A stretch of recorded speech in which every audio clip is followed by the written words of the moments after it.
everyone, sorry for the inconvenience of the video and um, the subject of the video. It has to be about me, all about me, but unfortunately I'm a victim of repeated homelessness, repeated attacks. I'm 44 years old. I'm not the worst of the people, I'm not the best of the people, to be honest with you, but I do like to keep myself to myself. I don't really bother anybody. I have hobbies and vulnerabilities and stuff like that, but I can't count how many houses and flats I've gone through, because every time I settle into one, Ipswich Borough Council, the landlord committees put criminals, degenerates, drug addicts and that type of thing around you to aggravate you. But for the last 2 years since I've been in this place, I've done nothing really but ignored the neighbour, because I've been wearing earphones the whole time, and when he's just constantly banging and thumping in the corner of that ceiling up there, and I've been ignoring them for 2 years. You can see on the videos in the beginning that somebody looks like they put him there. I also live across the road from Ipswich Borough Crown Court. So I'm right under the nose of the police, I'm right under the nose of the Crown Court. Okay, here's what I've gone through. First flat I moved into, I paid a lot of deposit for. I was very happy to have moved in there, my own place, my own freedom, my own space. I did play a bit of music, but I didn't bother anybody. But I got antagonised out the first flat, aggravated by so-called friends that were set up perpetrators. That came to an end of a contract because somebody knocked on my door one day and I thought it was aggravating friends, and I shouted out and told them to go away. It turned out to be the landlord. That's one flat. Then I moved into another one when I was about 28, and then the same thing about 2 months. Middle-aged men moved underneath, gangs of middle-aged men, alcoholics, drinking, thumping music out in the middle of the night, abusing, screaming, shouting, antisocial behaviour, that type of thing. I'm quite a quiet person, I don't really bother anybody, I like to be on my own. God bless you if you're the same. I like to stay in my life and I don't like to bother anybody else, really. I've been through enough problems. I've also been in relationships, I've been around the world and done a lot more than the degenerates that are put in these houses to antagonise innocent men like me. I've had a number of houses and a number of flats that have been evicted from or made homeless from because of these type of situations. I don't want to have to kill anybody for defending myself, for being stalked, provoked. Now let me tell you about another flat that I lived in, because this is where it's going to start getting important. In 2015, I had a group of men wearing masks jump over the back garden while I was outside having a cigarette outside. 4 fairly tall men came over the garden with very big knives in the dark, and I was very lucky to jump over the neighbour's fence and got away from them and called police and got away from that. I didn't know what they wanted then, but I got out of the house, got away from the people with the knives and moved on, got out of the house. God knows what they wanted. I was very lucky to be there. I also died in the same year and went to heaven and came back again. Then through a string of homelessness, hotels, Kingsley House Hotel. Kingsley House Hotel was not a bad place, really. Again, it's the perpetrators and the people that get put in there to antagonise innocent people for what I believe is the explanation coming up for the next flat. In my next flat, after 4 men tried to attack me in my garden, in 2018 I was housed in Ipswich on Whitland Close. For the first year I was being aggravated by the neighbours, stalked backwards and forwards to the supermarkets, very, very weird, strange behaviour, people hanging around outside the house. Anyway, during the Christmas period, around Christmas Eve, my window locks were taken out, my window catches were sawed off, and the windows were accessible. So on that night of Christmas Eve, I asked my friend, does he mind staying with me just in case something happens, in case anybody tries to break in my home again. This was Christmas, so obviously I felt safer to have a friend around with me over Christmas Eve.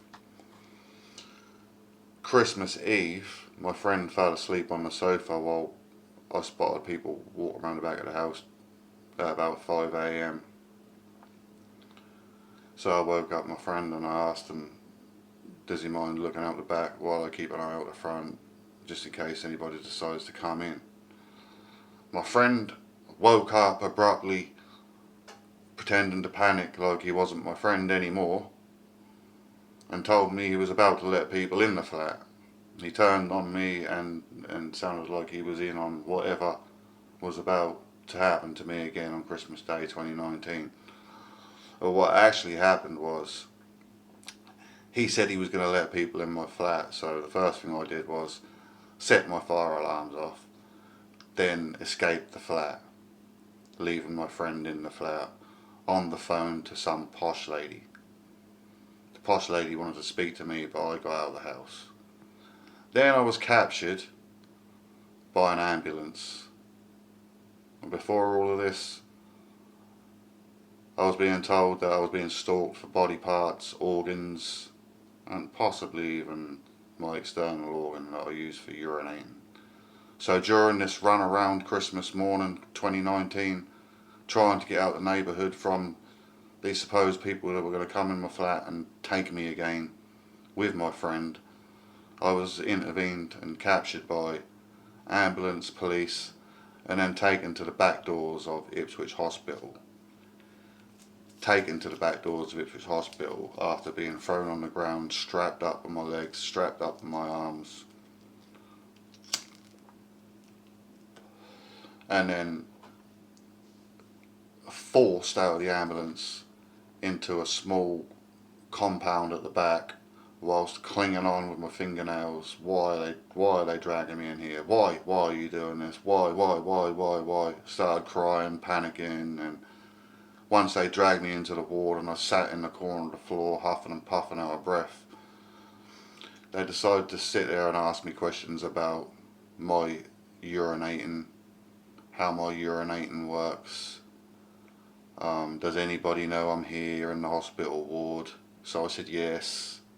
I made out my dad know I'm here, and I made out I had a police friend that saw me come in here, but they questioned me about my penis, got me to do a wee test, locked me in a room with steel windows and stuff. This was Christmas Day. I wasn't expecting to be in a hospital being questioned about my penis and the workings of my bladder and my waterworks.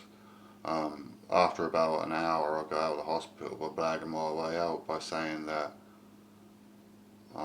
you've been seen and my father's expecting me there, but they also told me that they were watching my father for a long time, with the potential of me having an extra 30 years of heartbeat in me. So I concluded that the stalk and me being taken to the hospital was quite a serious thing, and that people are paying a lot of money through the hospital and the council to have innocent people like me perpetrated, possibly kidnapped, and taken for organs.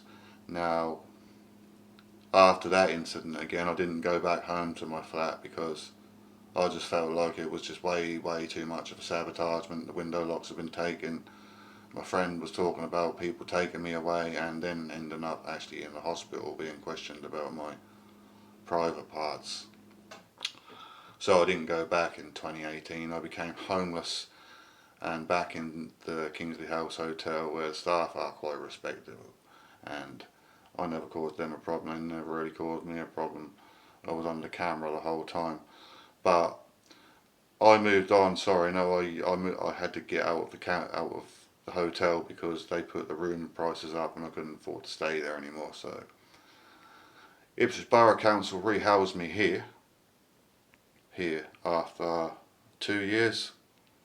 And unfortunately, I'm having to come on here now and explain to you why I'm on here and why I left flats and why I'm a victim, and I'm also on probation for defending myself against the stalker for telling me that he watched me for certain reasons at the end of the road again, when all I did was sprayed him with flash detergent on the sleeve, and I get probation, and I'm still sitting here now waiting for police to attend me, and I'd nearly had my fingers bitten off. Well, there's a big difference in having your fingers bitten off and waiting for an ambulance and the police, and then me spraying somebody on the sleeve in self-defence and then getting taken by police pretty much straight away. Like, there's a big difference. So obviously I am a victim. So this is going to go out to human rights now. I've contacted Ipswich Borough Council again. I'm still waiting for Suffolk Police. Don't worry about the ambulance because I've bandaged myself up now. I'm a soldier at heart, like my grandfather. So if that's how I have to be, that's how I'll have to be. I will not have 3 crimes put on me. I've reported this and I'd like to be moved again, please. This is really why I'm on YouTube, because people can't see what goes on in the life of single men like me. The authorities and people that are looking to live longer see me as a spare part, and they put setups like this around you, and I'm nearly missing my finger again today. So what have I got to do to get on with my life and have attacks like this justified and me receiving some type of compensation? Sorry I have to let out the cat out of the bag about being kidnapped to the hospital, but you deserve it. It's not freedom of speech either. You've earned it. You've earned it. I've never had so much trouble in my life,